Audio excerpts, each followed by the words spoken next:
बात है। एक गांव में दो किसान भाई रामू और श्यामू रहते थे। वो दोनों दिन भर खेती बाड़ी करते और पास के शहर में जाकर गल्ला बेचकर अपनी गुजर बसर करते थे।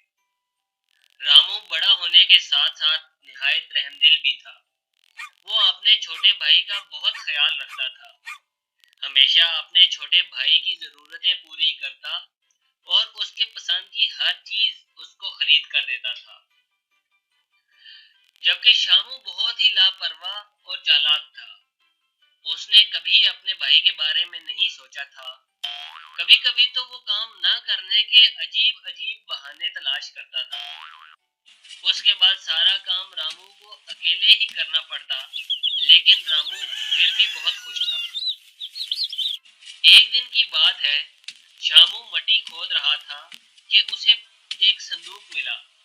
जब उसने संदूक को बाहर निकाला तो देखा संदूक सोने के सिक्कों से भरा हुआ था। वो बहुत खुश हुआ, लेकिन वो लालच में पड़ गया और अपने भाई को बताने की बजाय संदूक घर ले गया और अपने कमरे में छुपा दिया। वो कहने लगा, अरे वाह, मैं इन सिक्कों को बेचकर बहुत सा पैसा बना लूंगा और फिर शहर में घर खरीदूंगा और बाकी जिंदगी भरपूर मजे में गुजारूंगा। शामू नहीं चाहता था कि उसके भाई को इस संदूक के बारे में पता चले, लिहाजा उसने घर से बाहर जाना ही छोड़ दिया। वो हर वक्त घर में रहकर संदूक पर नजर रखता। रामू इस सब से बेखबर था। घर बैठे एक दिन शामू बीमार पड़ गया। रामू को अपने छोटे भाई की फिक्र हुई तो वो डॉक्टर के पास गया और उसके लिए दवाई लेकर आ गया। उसने दिन रात शामू का बहुत ख्याल रखा, हत्ता कि रामू ने अपने भाई की दवाई के लिए अपनी चहीती साइकिल तक बेच डाली थी। शामू जानता था कि रामू को अपनी साइकिल बहुत पसंद है और यही एक सबसे कीमती चीज उसके भाई के पास है, लेकिन रामू ने अपने भाई के लिए वो तक बेच डाली सिर्फ इसलिए कि वो ठीक हो सके।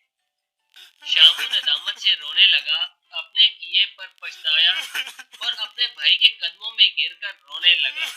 कहने लगा, भाई मुझे माफ कर दो, आपने मेरे बुरे वक्त में मेरे लिए इतना कुछ किया और मैंने खेतों से मिला सोने के सिक्कों से भरा संदूक आपसे छुपाया।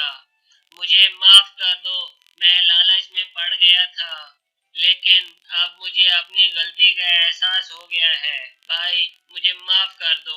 कोई बात नहीं शामू, तुम ही मेरी सबसे बड़ी पूंजी हो। पैसा हो या सोना, तुमसे ज्यादा कीमती नहीं है मेरे भाई।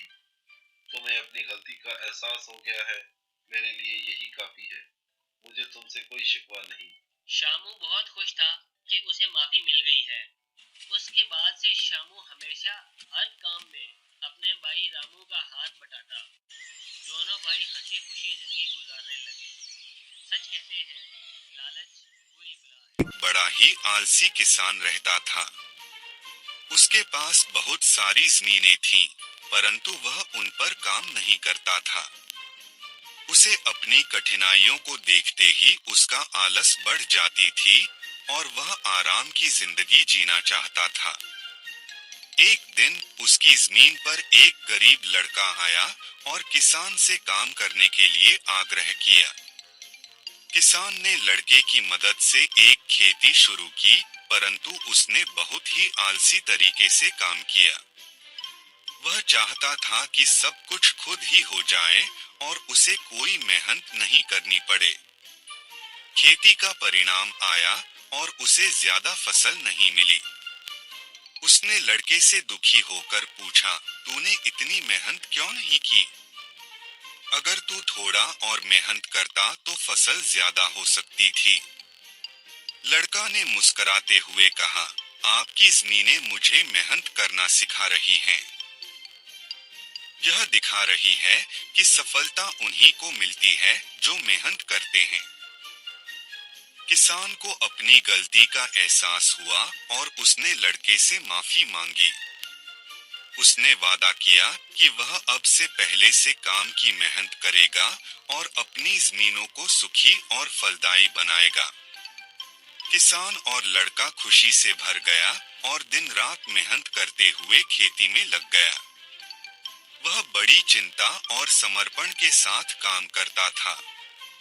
समय बीता और उसकी मेहनत रंग लाई। उसकी खेती सबसे उच्च उपज देने लगी। उसके पास फसलों की खुशबू और खुशियों की बहार घूम रही थी। जब दूसरे किसान ने उसकी खेती को देखा, वह चकित रह गया। वह पूछने गया, तुमने कैसे ये सब कर डाला? इतनी बड़ी फसल का राज क्या है? किसान मुस्कुराते हुए बताया, मेरी खेती का राज मेहनत और समर्पण है। जब मैंने अपनी आलसी आदतों को छोड़कर मेहनत करना शुरू किया, तब मेरी खेती खुद बदलने लगी। मेरे लिए सफलता की कुंजी मेहनत और ईमानदारी में है।